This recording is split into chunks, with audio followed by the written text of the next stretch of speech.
500 astronomical units from the Sun, so far out that sunlight, traveling at 300,000 kilometers per second, takes nearly 3 days to arrive. Something is pulling on the fabric of the solar system's architecture. Dozens of small, rocky worlds at the outer frontier are moving in ways they should not. Their orbits are clustered, they tilt in the same directions. They behave, against all probability, as though something is hurting them. There is no visible cause. Consider what that means for a moment. In an era when humanity has photographed black holes, mapped the cosmic microwave background to fractions of a degree, and detected gravitational waves from collisions a billion light-years away, in that era, something the mass of 10 Earths may be orbiting our own sun, and we cannot find it. We have been searching for over a century. We have found nothing. That is not a minor gap in knowledge. That is an anomaly that should unsettle anyone who assumes the solar system is a solved problem. And now, buried in 4 decades of old infrared data, a pair of researchers believe they may have finally seen it. The region beyond Neptune is not empty. It is populated, thinly but meaningfully, by hundreds of small frozen bodies called trans-Neptunian objects, or TNOs. These are ancient remnants of the solar system's formation, rocky, icy, scarred by time, and largely invisible to the naked eye. The first was discovered in 1930 by Clyde Tombaugh. It was called Pluto.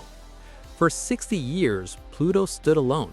Then in the 1990s, better telescopes and more systematic surveys began revealing more.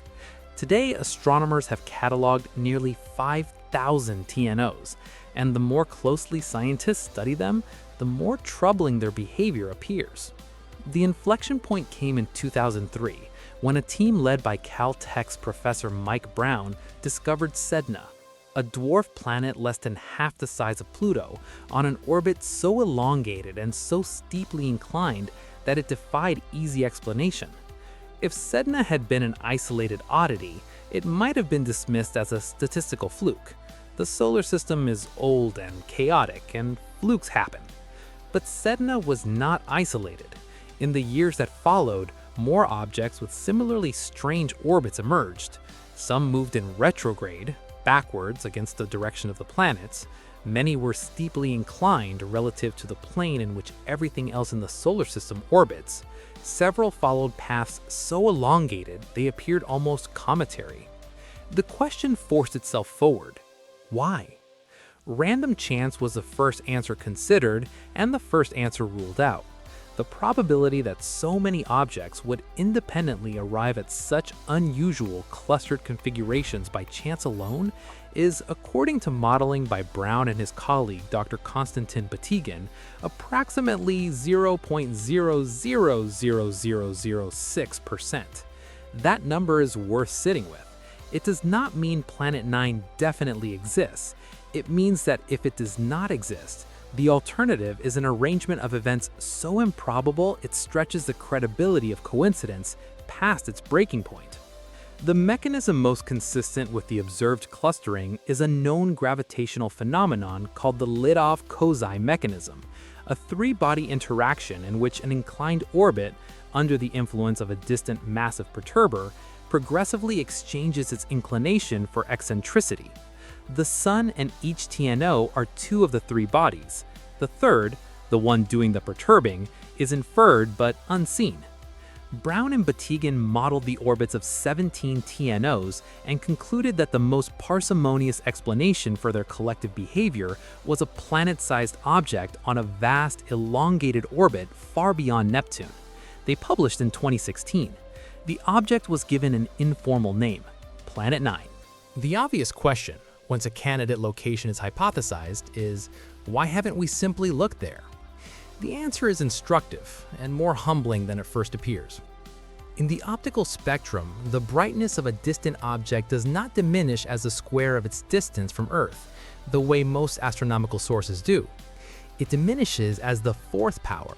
The light from the sun must travel out to the object, reflect off it, and travel back, meaning both legs of the journey suffer the inverse square penalty.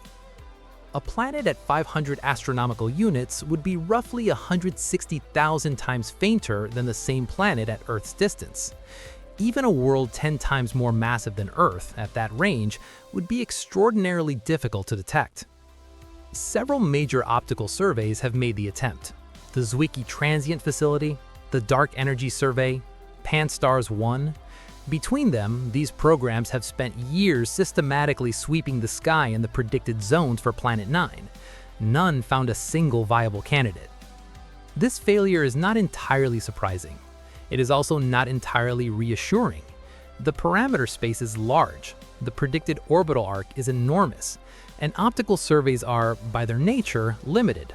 They see reflected sunlight, and a cold, distant object in deep space reflects very little of it. A team of researchers from Taiwan, led by Professor Tomo Goto and PhD student Terry Fawn, decided to approach the problem differently. Rather than look for reflected light, they looked for emitted heat. All planets, regardless of distance from their star, radiate their own thermal energy in the far infrared. The emission is faint, but it exists, and crucially, it doesn't depend on how much sunlight the planet receives. Goto and Fawn identified two datasets that had been largely overlooked for this purpose: observations from the IRAS satellite, the first spacecraft to conduct an all-sky infrared survey, which operated in 1983, and data from Japan's Agari infrared satellite, which conducted its own all-sky survey in 2006. The combined archive contains over 2.4 million detected infrared sources. Filtering it for Planet 9 candidates required not merely a search, but a prediction.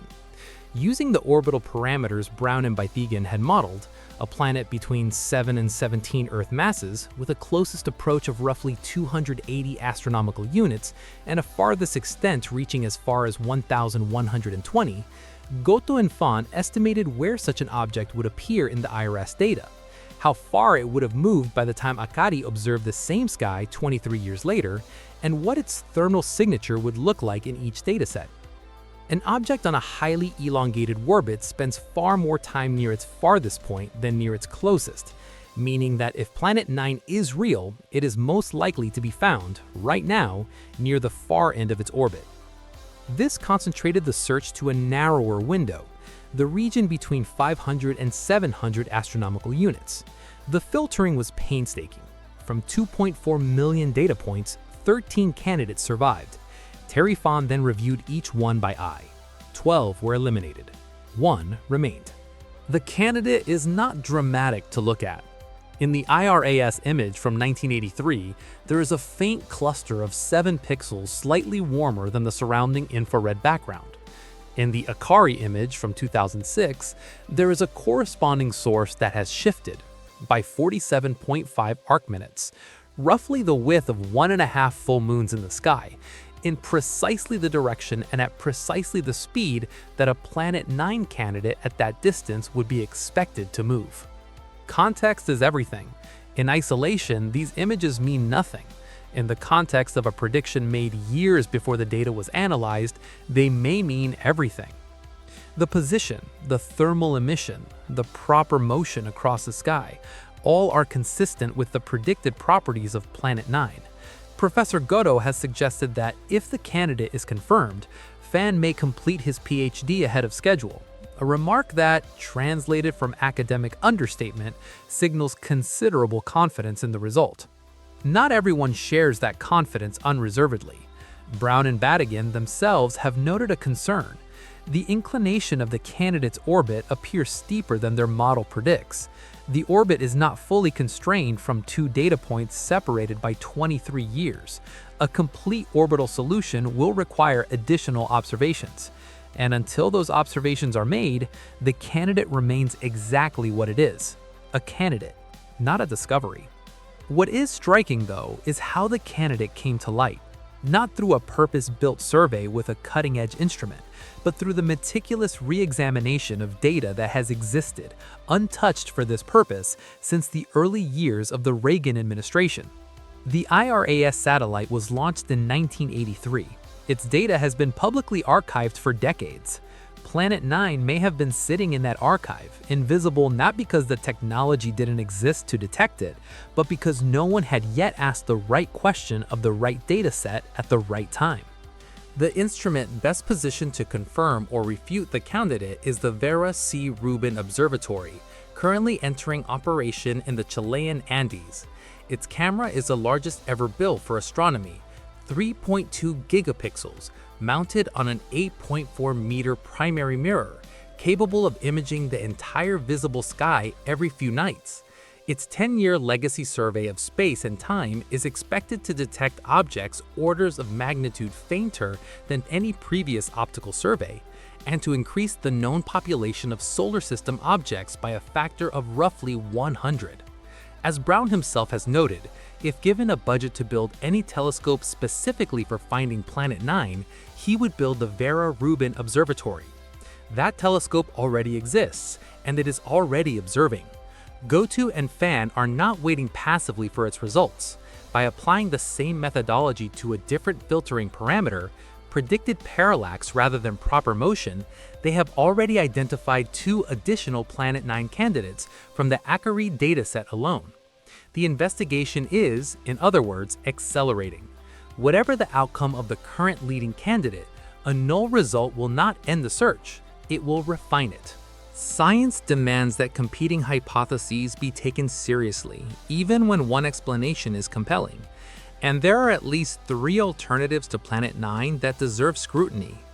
The first is the Zeterik-Madigan belt, sometimes abbreviated as the ZM belt, a theoretical structure proposed by Dr. Alexander Zeterik and Dr. Anne-Marie Madigan.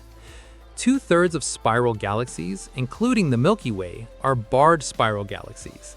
They contain a central bar of stars on highly elongated, co-aligned orbits known as X1 orbits, which emerge not from a single dominant gravitational source, but from the collective dynamics of many smaller interactions. The analogy is to a murmuration of starlings. No individual bird is directing the group, yet coherent, structured movement emerges from local interactions alone.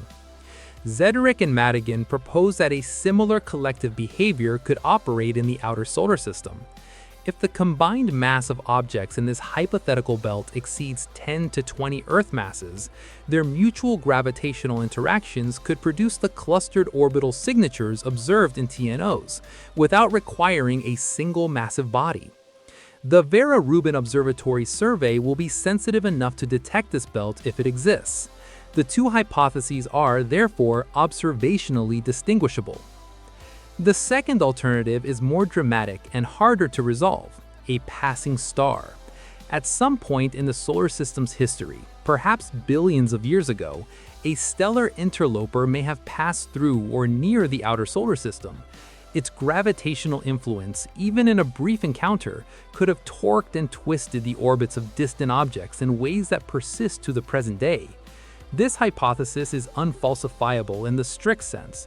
There is no direct observational test for a flyby that occurred in deep time. It explains the data, but it cannot be confirmed or ruled out. It can only be assessed for plausibility, and plausibility is not the same as evidence. The third alternative is perhaps the most philosophically provocative. Some researchers have proposed that the data does not require a new object at all, that it requires a new theory of gravity. Modified Newtonian dynamics, or MOND, is a theoretical framework that adjusts the behavior of gravity at low accelerations, primarily developed to explain the rotation curves of galaxies without invoking dark matter. Applied to the outer solar system, MOND predicts that the enhanced gravitational influence of the galactic center would align the orbital planes of distant TNOs in precisely the clustered pattern observed. The fit is, by some accounts, surprisingly good. MOND has serious theoretical difficulties. It does not sit easily with general relativity, and it has struggled in other observational contexts. But its ability to reproduce the TNO clustering without any additional mass is a fact that the field is obliged to acknowledge, even if most researchers consider it an unlikely explanation. There is a fourth possibility that occupies a peculiar position between the mundane and the strange. Rather than a planet, the perturbing object in the outer solar system could be a primordial black hole, a relic of the density fluctuations of the early universe, formed in the first fractions of a second after the Big Bang, before stars or galaxies existed. Unlike stellar mass black holes, which form from the gravitational collapse of dying stars and must exceed certain mass thresholds to form, primordial black holes face no such constraints. A primordial black hole with the mass of several Earth masses is theoretically permissible. Such an object would be physically tiny, roughly the size of a football, utterly invisible to optical and infrared telescopes, detectable only if it were in the process of consuming nearby matter and producing a distinctive radiation signature. The probability of capturing such an object into a stable solar orbit is, by some calculations, comparable to the probability of capturing a planet of equivalent mass. The idea is speculative, but it is not impossible, and impossibility is a threshold that matters in physics. The solar system was believed to be fully charted long before it was. Neptune was inferred from gravitational anomalies before it was seen. Pluto was sought for decades before Tombaugh's photographic plates finally revealed it. The history of the outer solar system is a history of objects that were predicted, dismissed, rediscovered, and eventually confirmed, and sometimes demoted and reclassified, as Pluto learned to its expense. What makes the current moment unusual is not the hypothesis itself, but the convergence of tools available to test it. An 80-year-old archive of infrared data has yielded a candidate. A new telescope capable of surveying the entire sky to unprecedented depth is now operational. Multiple independent lines of investigation are narrowing the parameter space simultaneously. The question of whether Planet 9 exists or whether its apparent gravitational footprint belongs to something else entirely, a collective of smaller objects, a long-dead stellar encounter, a modified gravitational law, or a collapsed relic of the Big Bang, will very likely be answered within the next decade. That is an unusual thing to be able to say about a 100-year-old mystery. 7 pixels in a 40-year-old infrared image. A shift of 47 arc minutes across 2 decades of sky. These are not the ingredients of a confirmed discovery. They are perhaps the first faint evidence that the edge of the solar system is not where it was thought to be, and that something has been waiting, cold and slow and silent, far out in the dark, for the instrument precise enough to find it.